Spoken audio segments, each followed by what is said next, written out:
Hello everyone, commerce अध्ययन में आज हम कंपनी अकाउंट्स के शेयर्स के बारे में जानेंगे। प्रीवियस वीडियो मैंने शेयर्स को डिटेल में समझाया है, कितने टाइप्स के होते हैं, इनकी क्या मीनिंग होती है, ठीक है ना, किसको प्रेफरेंस दी जाती है, किस तरह से उन्हें पेमेंट होता है। आज की इस वीडियो में हम preference shares and equity shares के बीच में डिफरेंसेस को देखेंगे, क्या किस तरह से वो एक दूसरे से अलग हैं। और अगर मैं आपको बहुत अच्छे से समझा पा रही हूँ तो कमेंट सेक्शन में मुझे कमेंट करके ज़रूर बताइएगा। वीडियो अच्छा लगे तो इसे अपनी फैमिली एंड फ्रेंड्स के साथ शेयर करें, चैनल को सब्सक्राइब करें, बेल आइकन को प्रेस करें हमारी नई वीडियोस की नोटिफिकेशन के लिए। अभी हम यहाँ पर देखने वाले हैं differences. So basis of distinctions preference shares. First है यहाँ पे rate of dividend. So dividend को हिंदी में लाभांश कहते हैं। जब भी हम अंशों को खरीदते हैं, अंशों में पैसा लगाते हैं, तो भविष्य में होने वाला जो भी फायदा होता है, जो लाभ होता है, उसे लाभांश कहते हैं, ठीक है ना। अंशों पर जो भी लाभ मिलेगा उसे लाभांश या डिविडेंड कहेंगे। जो भी एक्स्ट्रा इनकम जनरेट होती है शेयर्स के थ्रू, उसे डिविडेंड कहते हैं। So preference shares are pay dividend at a fixed rate. So जो प्रेफरेंस शेयर होल्डर्स होते हैं उन्हें एक निर्धारित दर के हिसाब से डिविडेंड दिया जाता है। उनका जो भी फिक्स्ड रेट होता है डिविडेंड का, वो पहले से निश्चित होता है। इक्विटी शेयर्स के केस में the rate of dividend on equity share is not fixed.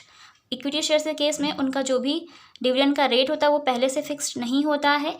It's depending upon the availability of profit. So ये डिपेंड करता है कि बिजनेस में प्रॉफिट कितना है। अगर प्रॉफिट ज़्यादा है तो इन्हें मिलेगा, अदरवाइज नहीं मिलेगा। मींस वो प्रॉफिट, जिस प्रॉफिट में से प्रेफरेंस शेयर होल्डर्स को डिविडेंड दे दिया जाए और उसके बाद अगर प्रॉफिट बचता है तो इक्विटी शेयर होल्डर्स को उन्हें डिविडेंड पे होता है। Arrears of dividend. If dividend is not paid on these shares in any year, the arrears of dividend में एक्यूमुलेट। सो प्रेफरेंस शेयर्स के केस में क्या ये होता है कि जो अगर किसी साल इनसफिशिएंट प्रॉफिट है, मीन्स उतना प्रॉफिट नहीं हुआ कि उन्हें शेयर्स दिया जा सके, तो उनका जो शेयर्स का डिविडेंड होता है, डिविडेंड दे नहीं पाती है कंपनी, तो जो डिविडेंड का अमाउंट होता है जिस ईयर का होता है उसे एक्यूमुलेट कर दिया जाता है, मीन्स उसको संचय करके रखा जाता है। और जब कभी भी किसी फ्यूचर ईयर में प्रॉफिट होता है तो उन्हें उनका डिविडेंड पे कर दिया जाता है, किन्हें, प्रेफरेंस शेयर्स को। In case of equity shares dividend can not accumulate, but equity share holders को डिविडेंड नहीं मिलता है। अगर उन्हें एक टाइम पे नहीं दिया गया, पिछले साल का डिविडेंड नहीं मिला, तो उन्हें फिर वो कभी नहीं मिलेगा, ठीक है। और इसके लिए वो कभी भी क्लेम भी नहीं कर सकते इस डिविडेंड के लिए। सो अगर इनका कुछ डिविडेंड बचा होता है तो प्रेफरेंस शेयर्स को बाद में दे दिया जाता है प्रॉफिट होने पर, बट इक्विटी शेयर्स को नहीं दिया जाता है। सेकेंड है यहाँ पे preferential rights as to the payment of dividend. They have a right to receive dividend before any dividend is paid on equity shares. So यहाँ पर जो प्रेफरेंस शेयर्स होते हैं इन्हें प्रेफरेंस दिया जाता है, मीन्स पूर्वाधिकार होता है, सब कुछ पहले पाने का अधिकार होता है। तो इन्हें जो भी डिविडेंड का अमाउंट होता है वो पहले रिसीव करने का इनके पास अधिकार होता है। इक्विटी शेयर्स को देने से पहले प्रेफरेंस शेयर्स को डिविडेंड का पैसा दे दिया जाता है। Payment of dividend on equity share is made after the payment of preference dividend. And जो इक्विटी शेयर्स का डिविडेंड होता है वो प्रेफरेंस डिविडेंड देने के बाद दिया जाता है, मीन्स प्रेफरेंस शेयर होल्डर्स को उनको डिविडेंड देने के बाद उन्हें पेमेंट होता है इक्विटी शेयर्स को। Preferential rights as to the payment of capital. They have a right to return of capital in the case of winding up before any capital is return to equity share holders. So यहाँ पर इन्हें जो preference share holders होते हैं, इन्हें जो इन्होंने पैसा लगाया है शेयर्स में ना, उस कैपिटल अमाउंट को पाने का भी हक होता है पहले, ठीक है। सो पहले पाने का राइट होता है, इन्हें पूरा अधिकार होता है। किनसे पहले? इक्विटी शेयर होल्डर्स को रिटर्न करने से पहले प्रेफरेंस शेयर होल्डर्स को पैसा वापस कर दिया जाता है उनका। कब? जब कंपनी बंद हो रही होती है। Equity shares capital is paid only when preference shares capital is paid out fully. So and equity shares को कैपिटल उनकी तब उन्हें मिलती है जब प्रेफरेंस शेयर्स का पूरा पैसा वापस कर दिया जाता है। अगर कुछ बचेगा तो equity shares capital equity share holders को दी जाएगी।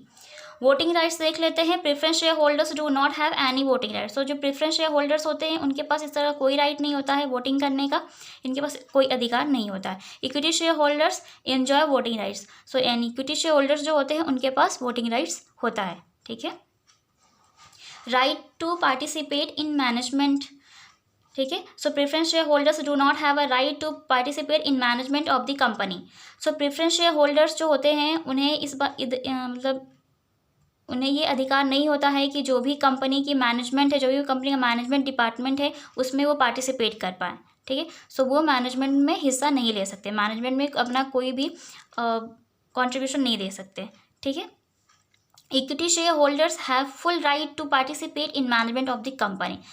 सो यहाँ पर जो इक्विटी शेयर होल्डर्स होते हैं उन्हें इस बात का पूरा अधिकार होता है कि वो कंपनी का जो भी मैनेजमेंट डिपार्टमेंट है उसमें इंटरफेयर कर सकते हैं, पार्टिसिपेट कर सकते हैं और अपना योगदान दे सकते हैं।